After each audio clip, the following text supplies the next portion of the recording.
নমস্কার বন্ধুরা, আজকে আমি ডাটা দিয়ে মুগ ডাল রান্না করব নিরামিষ। তার জন্য ডালটাকে ভালো করে শুকনো কড়াই ভেজে ধুয়ে নেব। তার সাথে ডাটা লঙ্কা এই একসাথে লবণ দিয়ে সেদ্ধ করে নেব। দেখো ডালটা দিয়ে সেদ্ধ করে নিয়েছি।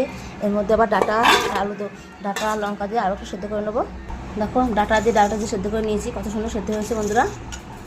দেখো তেল গরম হয়ে গেছে, এই তেলে ফোড়ন দেবো গোটা দিয়ে তেজপাতা শুকনো লঙ্কা। দেখো ভাজা ভাজা হয়ে গেছে, এর মধ্যে দেবো আদা। ভাজা ভাজা হয়ে গেলে ডালটা দিয়ে দেবো এর মধ্যে। দেখো ডালের মধ্যে হলুদ চা লাগবে পরিমাণ মতো দিয়ে দিয়েছি। এই যে ডালটাও ফুটে উঠেছে, এর মধ্যে দিয়ে দেবো স্বাদ মতো চিনি আর ভাজা মশলা, জিরে ধনে আর লঙ্কা ভালো করে মিশিয়ে নেবো। দেখো বন্ধুরা ডালটা কত সুন্দর ফুটছে। নিরামিষ দিনে তোমরা কিন্তু মধ্যে ডাল রান্না করতে পারো, খুবই ভালো লাগে খেতে। আমার এই সুন্দর ভিডিওটা খুবই ভালো লাগে, সবাইকে চ্যানেলকে সাবস্ক্রাইব করে দিও। এখন আমি ডালটা ধুয়ে নেবো বন্ধুরা। দেখো ডালটাকে ধুয়ে নিয়েছি, না বেশি পাতলা না বেশি গাঢ়, মিডিয়াম সাইজে রেখেছি বন্ধুরা। এই যে